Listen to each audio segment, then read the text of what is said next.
बिहार के मुसलमान, नॉर्मली मैं हिंदू मुसलमान सिख ईसाई करके कोई वीडियो नहीं बनाता, खासकर जब बात राजनीति की होती है, लेकिन परिस्थितियां कुछ ऐसी आई हुई हैं बिहार में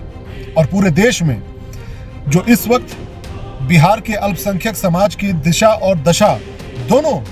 बदलेंगी या यथास्थिति रहेंगी, वैसे ही रहेंगी,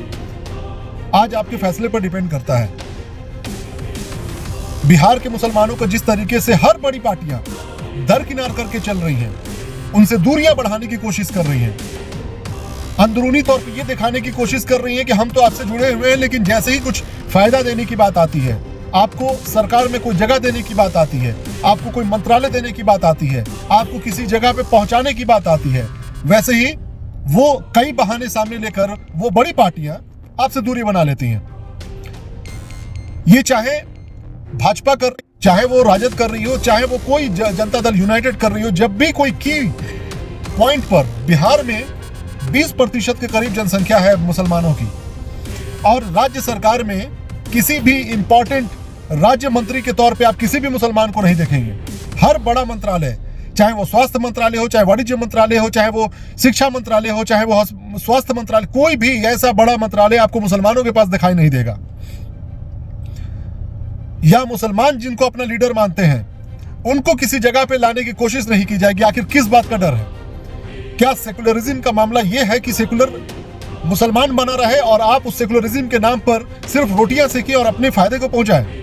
और बाकी के जो समाज के लोग हैं वो खड़े होकर मुंह देखें? आज जिस तरीके से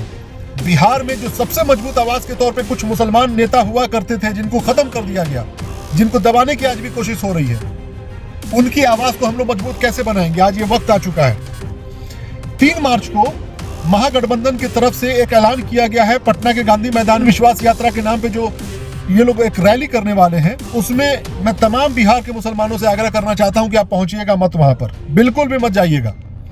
इस बात का एहसास होना चाहिए कि आपके नहीं रहने से कितना बड़ा नुकसान हो सकता है, और आपकी जो मजबूत आवाज है, जो पूर्व सांसद डॉक्टर मोहम्मद शहाबुद्दीन जो इस दुनिया में अब नहीं रहे, मरहूम शहाबुद्दीन की जो पत्नी है हिना शहाब, उनको जिस तरीके से दरकिनार करके चला जा रहा है, दरकिनार करने की बात क्यों हो रही है? क्योंकि जो बिहार में सेकुलर पार्टियां हैं और उनका जो गठबंधन है, उसमें बड़ी पार्टी आरजेडी है, और वो आरजेडी जिस तरीके से दरकिनार करके चल रही है, ये साफ संदेश है कि भाई कांग्रेस तो कुछ कर नहीं सकती है, क्योंकि कांग्रेस खुद कम सीटों पे लड़ती है। इसके अलावा कोई दूसरी बड़ी पार्टी नहीं है राजद के अलावा, तो राजद से ही लोग सवाल करेंगे, क्योंकि राजद को ही सबसे ज्यादा वोट मिलता आया है पिछले 20 साल से, 25 साल से। मुसलमान आज भी एकमुश्त होकर अगर किसी को वोट देता आया है बिहार में, तो वो राजद रही है। किसी जमाने में कांग्रेस को मिला करता था, लेकिन कांग्रेस का वजूद पूरे बिहार से ही खत्म हो चुका है, और अब धीरे धीरे वो वजूद में आ रहे हैं। लेकिन बिहार में जो सेकुलर पार्टियां हैं, जिसमें राजद एक महत्वपूर्ण बड़ी पार्टी में से एक थी,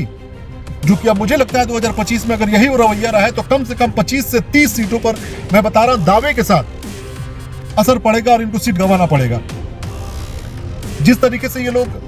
एक ऐसे शख्सियत को, जिन्होंने पूरे बिहार में लालू प्रसाद यादव जी को हर लिहाज से मदद किया है, हर समाज के लोगों की मदद करी है, शहाबुद्दीन साहब की मैं बात कर रहा हूं, उनकी धर्मपत्नी हिना शहाब को जिस तरीके से इन लोगों ने दरकिनार किया है। 22 तारीख को अपने चुनाव में सिवान में जो रैली हुई, उसमें भी आपने देखा कि जन विश्वास यात्रा में किस तरीके से तेजस्वी यादव जो है आते हैं, और किसी भी तरह का कोई संवाद नहीं, बल्कि उल्टा एक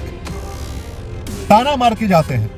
अब वो ताना किसके लिए था? ताना ये था कि अब वक्त बदल रहा है, पुरानी चीजों से अब अपग्रेड करने की जरूरत है। पीसीओ पहले हुआ करते थे, अब मोबाइल हुआ करता है। तो मैं आपको बताना चाहता हूं, मुसलमान, बात सही है कि अब इनको अपग्रेड करने की आवश्यकता है, या तो कोई तीसरा विकल्प चुने, या इस पीसीओ के जमाने को अगर खत्म कर दिया गया है तो मोबाइल के जमाने में ब्लॉक करने का भी सिस्टम बहुत सामने आ चुका है। और इंपॉर्टेंट सबसे बड़ी बात कि आप ही के पार्टी में कई ऐसे पुराने लोग हैं जो पीसीओ के जमाने से हैं, उनके बारे में आपका क्या ख्याल है? अगर आपका ये सवाल जवाब या आपका ये ताना उन सब के लिए है, तब तो ये बात पक्की है कि आपका बुरा दिन नजदीक आ चुका है। तो मैं मुसलमानों से, बिहार के मुसलमानों से ये आग्रह करना चाहता हूं कि 3 मार्च को जो प्रोग्राम होने वाला है जन विश्वास यात्रा, आप उसको बिल्कुल पूरी तरीके से अवॉइड कीजिए। किसी भी तरह का उसमें शामिल होने की आवश्यकता नहीं है। अपने अपने क्षेत्रीय स्तर पर, अपने अपने लोकल स्तर पर आप अपने नेतृत्व को मजबूत कीजिए, और अच्छे सच्चे ईमानदार, पढ़े लिखे, शिक्षित, ईमानदार और बेहतर इंसान को लीडर बनाने की कोशिश कीजिए।